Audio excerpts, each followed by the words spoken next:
আজকে আমরা হাজিরা দিয়েছি, মিজান ভাই হাজিরা দিয়েছে এবং অপর যে বিবাদী পক্ষ তাসলিমা বেগম গং যারা আছে ওরা আজকে জবাব দাখিল করেছে। তো জবাব যদি আজকে দিয়ে থাকে, জবাব শুনানির জন্য একটা ডেট হবে, কারণ আমরা এই কপিটা আজকে পেয়েছি আর আমরাও তৈরি হব এই জবাবের উপরে, ওনারাও তৈরি হবে।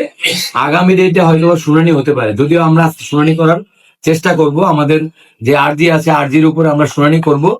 আর যেহেতু ওনারা জবাব দিয়েছে, এখানে যাদেরকে পক্ষ করা হয়েছে সবাই মনে হয় দেয়নি, দু একজন দিয়েছে।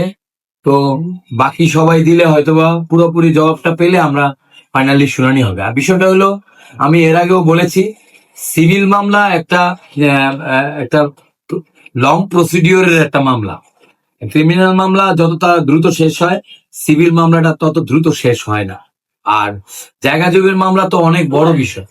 হ্যাঁ, একে অপরের কাগজপত্র, হ্যাঁ, কাগজ সহি আছে কিনা, দলিল সহি আছে কিনা, দাগ সহি আছে কিনা, বিএস ঠিক আছে কিনা, বিএস কার নামে, আর এস কার নামে, সিএস কার নামে, এগুলি সব পর্যবেক্ষণ করার পরে যার কাগজটা সহি তার কাগজটার উপরেই ভিত্তি করে শুনানিটা হাকিম হয়তোবা তার পক্ষে রায় দিতে পারে।